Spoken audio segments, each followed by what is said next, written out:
There's a ritual near Pawleys Island, South Carolina, that many locals and visitors partake in. A ritual in order to make a wish. Visit the graveyard at All Saints Waccamaw Episcopal Church and search for a particular grave, one marked with only a name, a single name, Alice. Start at the bottom right corner of the grave and walk around it 6 times, counterclockwise, followed by 6 times clockwise, before leaving a small token out of respect for the deceased. Then, if you make a wish, they say it will be granted. Time it to where the end of the ritual happens at the stroke of midnight, and they say a ghost will appear before you. Do I believe it? Who knows? Regardless, though, countless people do. That being evident by the worn-down circular path around the grave and trinkets that seem to always adorn the grave marker. This story has been requested a couple of times now by viewer Planet Coaster Boy CJ, so let's see what we can do. You know me though.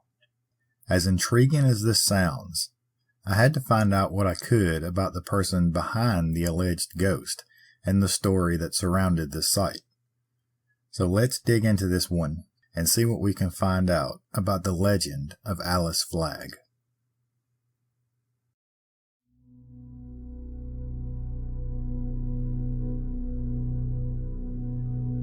Everyone loves a good strange, weird, or bizarre story. Well, welcome to the American South, where dark legends and haunted history lurk around every corner. Where superstition, folklore, and a touch of backwoods magic blend with everyday culture. Some say, in order to survive. This is Dixie After Dark.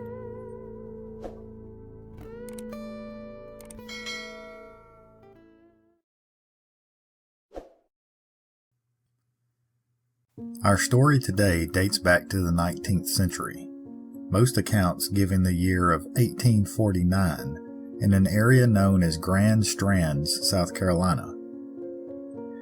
The story revolves around a young 15-year-old girl named Alice Flagg.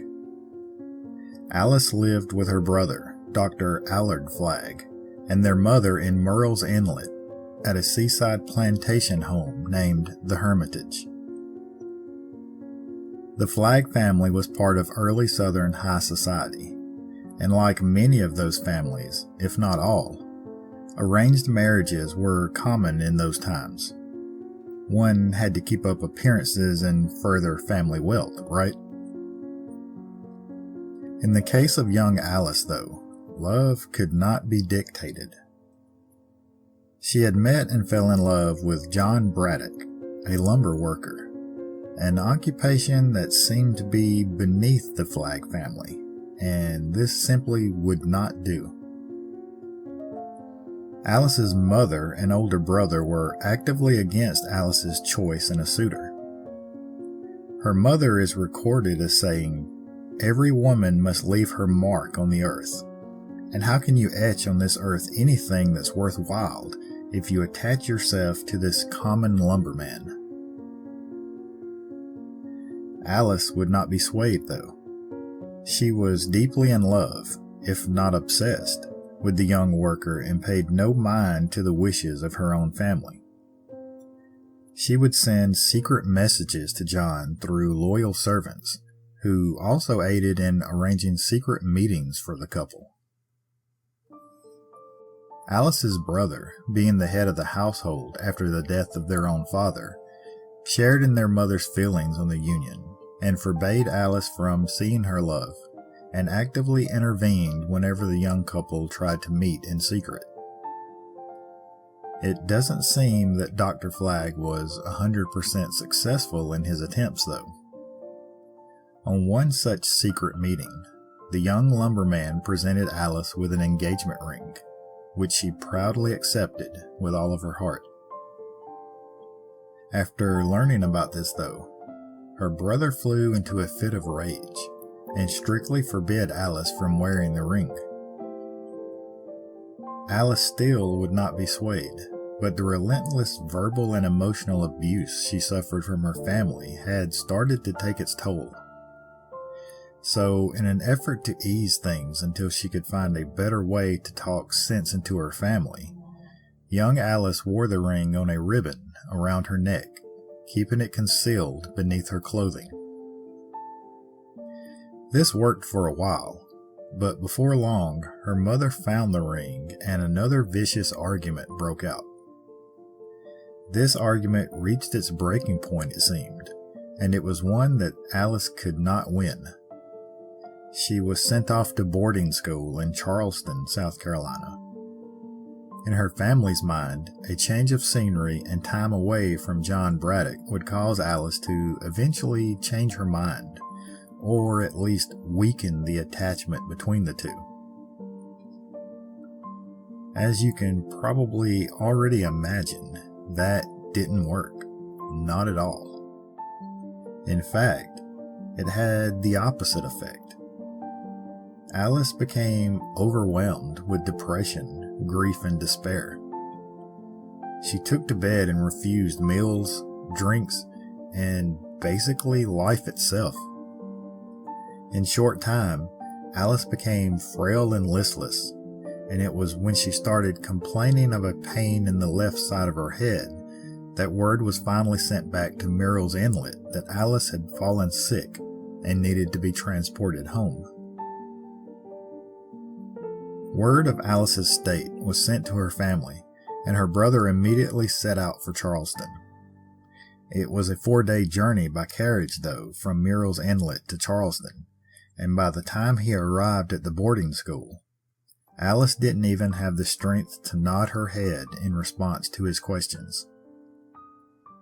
He quickly carried her to his carriage, aided by another resident of the boarding school who quickly packed up any belongings that Alice had there. The 4-day journey back home in a bouncing carriage continued to take its toll on Alice's state, and by the time they made it to the family home, she had lapsed into a coma, ultimately dying a few days later.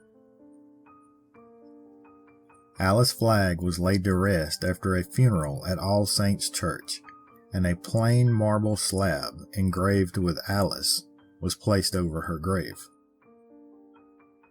According to the legend, when the body of Alice Flagg was being prepared for the funeral, the engagement ring tied to the ribbon, still hidden beneath the high collars of her dress, was found.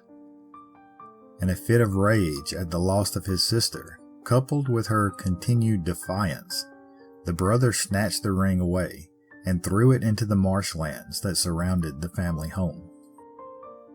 Other versions of the story has Alice being feverish on the return trip home, often waking up in a panic.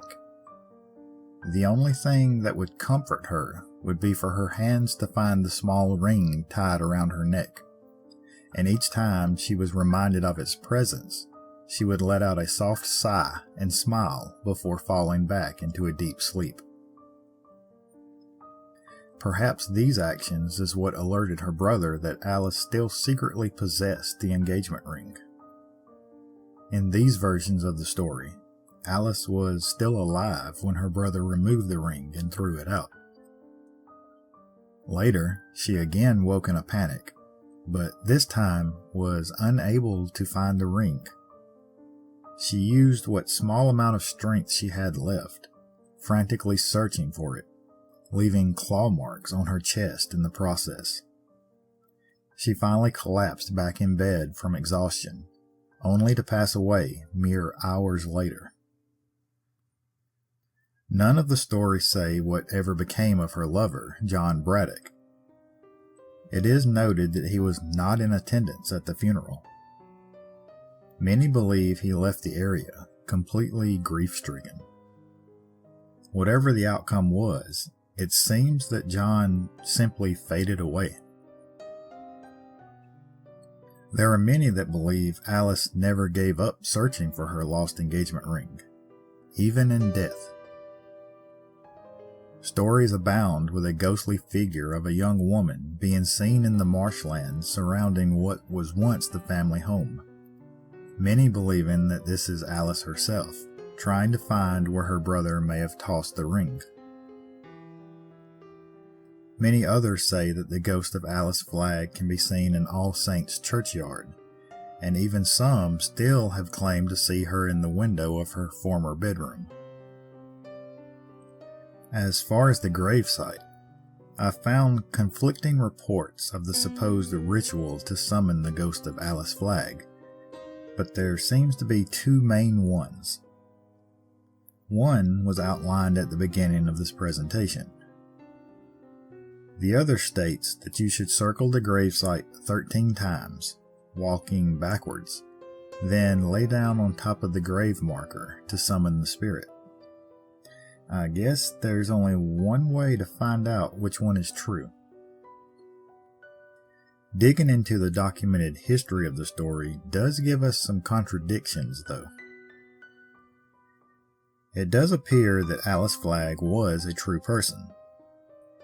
Records have been found of an Alice Flagg, who did in fact live with a brother named Dr. Alice Flagg. Alice Flagg was the owner of both Wachesaw Plantation and the Hermitage at Murrells Inlet. Records show that Dr. Flagg inherited these properties from his father, Dr. Ebenezer Flagg, who passed away in 1838.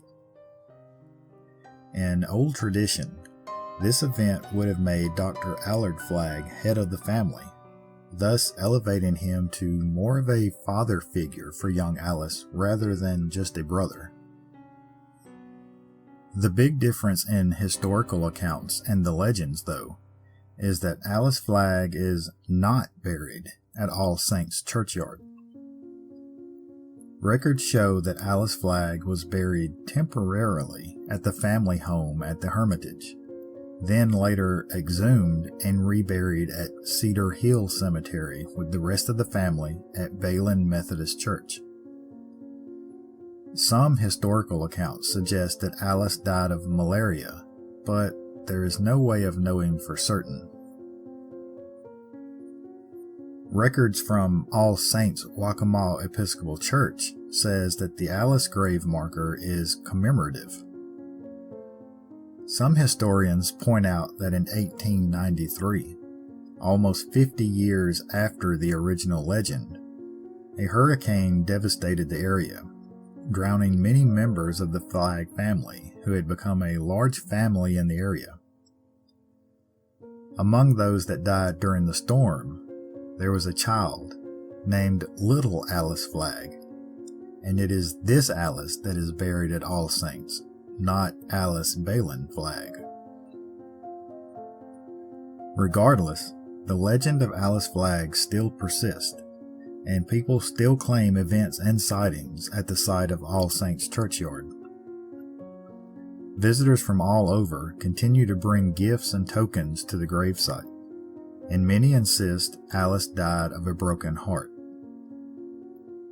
The groundskeepers at All Saints are familiar with the legend, and do not try to stop people from leaving mementos behind at the site, most of them being small rings in an effort to appease the spirit.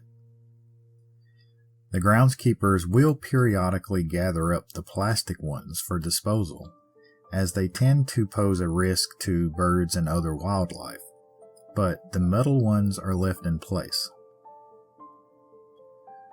One popular story has a group of young people at the gravesite, when suddenly one of the females in the group had a ring violently snatched from her finger, a ring that had previously been unable to be removed due to some recent weight gain. It took the group of friends several hours of searching before the ring was ever found. The historical accounts of the actual burial place of Alice Flagg versus the legend of the grave marker at All Saints churchyard can't be ignored when looking into this legend. But then again, neither can the witness accounts either. Could it be that the energy and attention that the commemorative marker at All Saints is what pulls the spirit of Alice Flagg from her true resting place to this site? For me, it could be. Remember that little ramble I did about unintentional worship? I think that's possible. Or is it simply a broken heart that has Alice wandering the area? That's very plausible as well. If that's the case, then it's pretty simple when you think about it. Imagine you're wandering an area, even if you're walking through a large crowd of people. You're going about your own business when suddenly you hear someone call out your name. What do? You turn in that direction, of course. Even if the person that said your name was addressing someone different, it still caught your attention, didn't it? Why would the spirit world work any differently? Maybe Alice Flagg knows she needs help in finding her lost ring. And where better to find people willing to help than a place where people are continuously looking for her? It's just something to think about.